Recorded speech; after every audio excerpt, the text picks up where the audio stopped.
everyone. Welcome to Pit Stops To Podium, the RevPartners podcast where we talk to execs who have competed one, taking their companies from high growth to high scale. My name is Brendan Thompson. I serve as the co-founder and CEO of RevPartners, and I'm delighted to have with me today Leslie Venetz for this episode of Pit Stops To Podium. Welcome, Leslie. Thank you for having me. Excited for this conversation. I am too. And so, Leslie, did I say your last name right? I feel like we were joking about it earlier. I want to make sure I didn't screw it up. No, out of the gates, nailed it. I love that. Hey, good start then. Well, Leslie, as we get started, let's just introduce who you are. So when I say who you are, what you do, and then we'll get into more of who you are as a person. But in terms of what you do professionally, Leslie serves as the founder of Sales Team Builder. For our audience who may not be familiar with Sales Team Builder, who is that? What is it that you do here? Sales Team Builder is a sales consulting firm. I'm pretty well known for an interactive training workshop series that I do. Love to stay close to the reps, training, coaching, but the core of the work we do is coaching, training, and consulting with sales teams that are like that 10 million or above and have realized that they either need to stop relying so heavily on their inbound funnel and start developing some of those outbound muscles, or they've been doing outbound, but it was like every rep was shooting from the hip sort of scenario, and they're realizing if they want to continue to grow, particularly hyper growth, they really need to create repeatable processes and figure out what works the greatest number of times for their buyers. Well, that's great. It's certainly something that a lot of companies are in need of these days. And to your point, with a modern buyer, I think there's a lot of reliance on inbound. But to your point, there's also that need to exercise that muscle as it relates to prospecting and outbound. What's the origin story of Sales Team Builder? How did you get there? What was your past experience that informed this need in the market? Yeah, origin story. I don't even know what I was thinking. I just didn't know what I didn't know. I joined a startup as employee number one, Brendan. Wow. I just looking back, I'm like, what? Why? But it was incredible. I mean, for anybody that's been early stage at a startup, it was only 18 months, but it was like an 18-month span where I felt like I learned 5-10 years. Worth of how to do things. 100-hour weeks does that to a person. And through that process, I created the MVP, I launched the MVP, I did the whole GTM. I thought, if I can do this for somebody else, why don't I have my own company, my own brand? And frankly, I didn't really see myself becoming a full-time entrepreneur. That was not where I was pathing. I was really pathing to CRO. But the opportunity to impact multiple organizations versus one was really compelling to me. We all had a lot of time to think during the pandemic. And so, the origin story was employee number one at a startup. Why not start my own company? I started initially working with startups on the GTM and then realized I liked working with organizations that were a little bit more established, already had their tech stack, had performing reps in seat. They were ready to go much bigger, much faster. And here we are. That's great. Yeah, I mean, I can certainly relate to what you just said. I have a lot of white hairs now because of startup mode. But also, even what we do at RevPartners, the compelling nature of impacting more than just one business certainly resonates. So thank you for what you're doing in enabling other organizations as it relates to the sales team. Leslie, before we get into some of those actual insights from what you've been doing, we do have a tradition here at Pit Stops To Podium, and that's to get to know our guests outside of work. So we talk about what you do, but who are you? What are the things that you're passionate about, hobbies, interests, etc.? Just go. I'll just start naming them. Give us three. Three. Okay, well, I'm a native Montanan. Nice. And so no, it is not like Yellowstone. Yellowstone. Like or not like Yellowstone? Oh my God.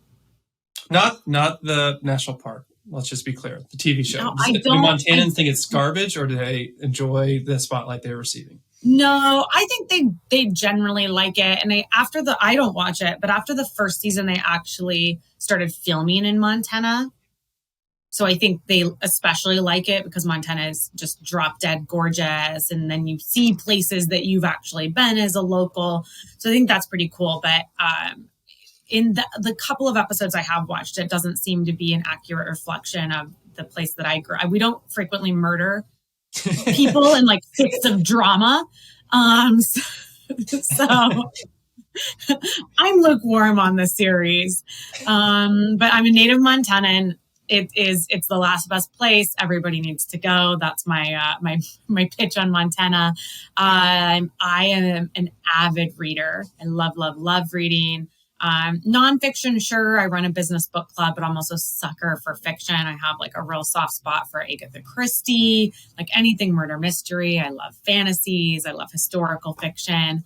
And my looking at my Soul Cycle bike. So I would be remiss maybe to not mention that as my, like, it's a bit of a cult and I'm very comfortable with that. I love it so much. It brings me immense joy. What's the last book you read or current book you are reading? So right now I'm reading on the nonfiction side, I'm reading Andy Paul's Sell Without Selling Out for the second time. Andy's been a mentor for a few years, so I actually got to pre-read that, but it's one of the business book club books. And then I just started a new book called Suspended Sentences that is a historical fiction. I'm only like 30 pages in, less than that, like 20 pages in. So I'm not exactly sure what it's about, but I already love the writing style. And I'm just a sucker for like turn of the century historical fiction. It's captivating. That's great. Well, thank you for sharing a little bit about who you are. I think it's always fun to have that connection. Let's transition into kind of the meat of this conversation. You mentioned a little bit in terms of what you're doing at Sales Builder, in terms of like the kind of company stage, who's become pretty reliant on marketing as a source for leads, but that's not always going to fill up your funnel, especially as you mature. Maybe you're going in the enterprise. There needs to be that combination of inbound plus outbound, which isn't always an easy muscle for people to learn or to do. And so I think there's a lot of tips and tricks that you can help as it relates to that. But before we get into maybe some of those applications, before we dive in, it might be helpful just to understand really what are the needs of the modern B2B buyer, because again, that's going to inform how you would recommend that they attack maybe the wrong word, engage with that buyer. Attack like a athlete ninja guru. Needs of the modern B2B buyer. No, I love that question, because historically sales as a profession has been really seller centric, and we all see it in our inboxes and when we get cold calls that it's we, my product, right? So I think that like the simplest way of thinking about the needs of the modern B2B buyer are telling them why they should give a heck, which we so often fail to do. Like we can talk a lot about maybe some data points, or we can feature dump, but we as sellers really need to challenge ourselves to speak in the language of our buyers and give them a real reason to care that is relevant and valuable to them, which sometimes means personalized, but it doesn't always have to be hyper personalized. I think that's one thing that people get like really confused, is they're like, the evolution of buying and selling is that every single touch point needs to be hyper personalized and you need to spend 2 hours researching before you send one email. And I am much more rooted in like, make sure that every single piece of communication with your buyer is relevant to them and valuable to them. And I think that that's what they really crave, is that like respect, where we're earning the right to ask them to read an email or spend time with us or consider their product or our product. And I think at the root of that is, at least, and feel free to challenge it, but the customer is the hero, not you. And so when you talk about the I and the we and being relevant to them, it's really understanding what is it, like, why are you reaching out to them and how can you help solve certain problem, unlock an opportunity? I mean, it seems like that's a lot of what you're alluding to of the positioning that the seller needs to have if they want to kind of eliminate the noise that exists in that inbox that you just described. Yeah, absolutely. And it's kind of, it's been like one of marketing's go-tos for many, many, many years. Make the customer the hero of your story. And I think it's one of the many pages that sales pros can take out of the marketing playbook to really make sure that we are centering our buyers in the way we communicate and the channels we use to communicate. Like everything that we do needs to be about meeting them where they're at versus what we want or what we expect or think is right. Well, that's great. Let's talk into, with that kind of foundation rather, like ways in which if we have sales people in seat, meaning they are a sales rep, or you have a manager that's managing a team, ways in which they can be effective. And so let's get a little bit into some of the application of or the principles here. So if they're going to make it personalized and they're going to make it about kind of the buyer, not about the seller, let's talk a little bit about the sales, like the sales cycle. When does that begin? Who owns what? You have an SDR, you have an AE potentially in that type of format, or maybe just an AE.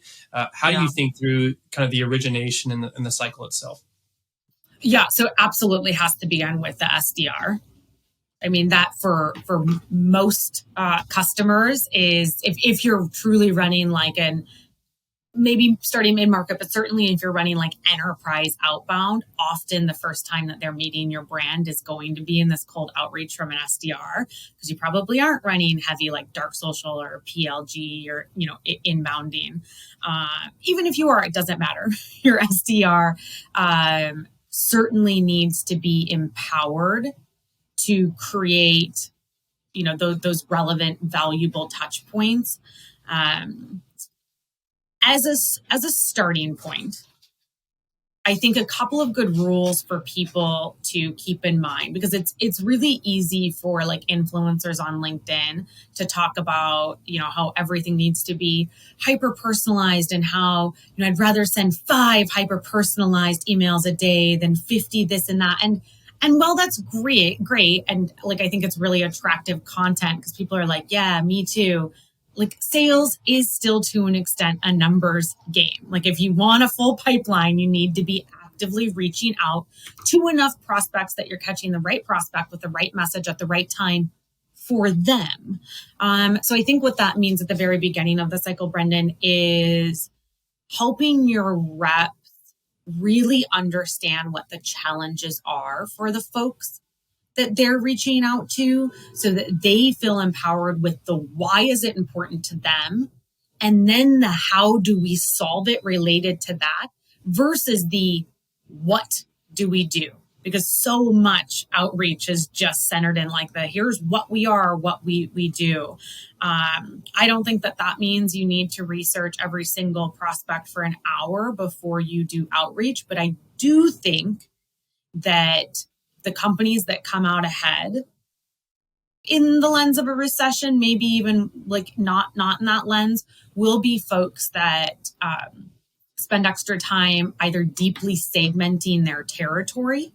So it is a cadence or sequence that maybe only goes out to 18 people, but they are, 18 CFOs from Fortune 1000 CPG companies who have been in seat for less than a year, whatever those layers are, or unique trigger-based campaigns, and not like just, I saw you got a round of funding, here's my thing. Yeah. Like, I saw you got a round of funding and here is something valuable that I'm going to give you as a deposit before I ask anything in return. Or here's a relevant insight that I'm going to share with you that makes you want to learn more about why I know that. So I think that would be the starting point. Yeah, and I like the idea of like having a methodology for like how you create your list, right? In terms of what are the different triggers or actions that you need to be mindful of. Now, let's talk a little bit about you mentioned cadence. So there's probably a lot of opinions on this in terms of the right way to think through a cadence and what are the right channels. Some people say calling is dead. Some people say emailing is dead. And of course, there's social and the dark funnel that you were alluding to earlier. So when you're engaging with customers, do you have a recommendation or at least an opinion on like the effective way to think through how to structure a cadence? Yeah. So first of all, I think in terms of a mindset, when you're figuring out what channels, it has to be less about where you, the rep, or you, the company, want to be, and it has to be more about where your customers are.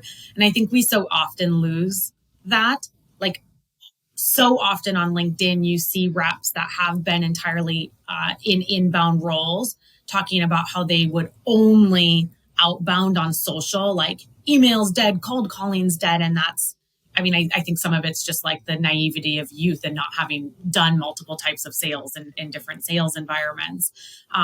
General rules, I suggest a 3-channel approach. So usually that is going to be email, phone call, and a social. But maybe you want to mix it up. Maybe it's text messages. Maybe it's, instead of LinkedIn, it is, I don't know, Facebook or wherever you're at. Or maybe you want to do handwritten notes, which I'm a massive advocate of. But I think give your prospects at least 3 opportunities to meet you on a channel that they want to be communicated with on. So I think that's a good rule of thumb. And I also am a huge advocate for being a little playful and being a bit creative. And so maybe that is video, maybe that's sending like GIFs or memes or whatever. I think it's really fun to play with new channels like ChatGPT and like using AI. That's great. Have fun with that.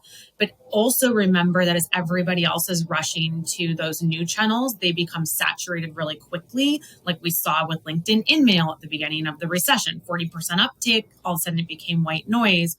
So as everybody is rushing to those new channels, that is truly a perfect opportunity to double down on something like cold calling, or double down on something like direct mail, in a sort of like what's old is new again, because they aren't as saturated mentality. So yeah, at least 3 channels, and don't be afraid to be creative, and don't get too distracted by the shiny object syndrome, but have fun and be creative as new things come up. Yeah, to me, it's freedom in a framework. It's like, hey, here are the 3 different paths you can take, and it largely it's going to be influenced to your point about, hey, what is relevant, but also who are you selling to, and like what are the way, like the buyer's ultimately going to dictate probably which of those 3 you heavily lean towards. But to your point, give them optionality to meet them on their turf. And also reminds me, Josh Braun, who you probably know, just the whole idea of being a red X and a sea of black X's. How can you be different? And to your point, and maybe it's video or direct mail. There is like the trends where certain things are hot and they're not, but it's like, how do you, even in the midst of a trend, differentiate? I think that's a good segue into kind of the last topic, which would just be, when you think about being a red X, you talked a little bit about those in terms of tactics. What are tools that you've seen that can actually help facilitate that to where you can leverage your strengths or be human, but also do this at scale when you talk about personalization and differentiation? Yeah. So some of my favorite tools that I'm using right now are AI email tools.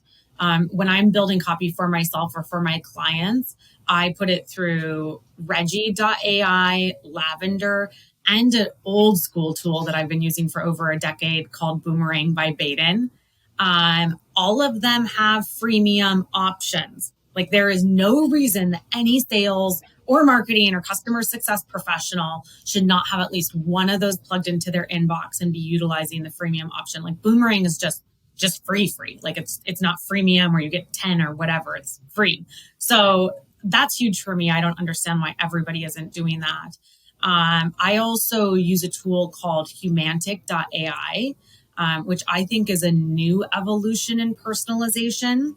So it's not old school personalization like field mapping. It's not even really like contemporary personalization that is more rooted in value and relevance for the persona. It's personalization based on personality insights that tell you how that person likes to be spoken to. That's really cool. I think that's wild. So I'm having a lot of fun with that. And those tools help me write better emails. They help me write them faster. And with, this new tool that I'm getting used to, like hopefully help me write emails in a way that people read them and they're like, wow, I feel really seen by that email. So those are faves in my tech stack. And I use a lot of stuff. I use an interactive video tool that I think really helps connect with people. I think that when I look at my tech stack and the tools I'm using, I'm like, what can I automate that's a low value activity that allows me to spend more time on like strategic intentional activities? Or what can I use AI or ML for that gets me maybe 50% of the way there?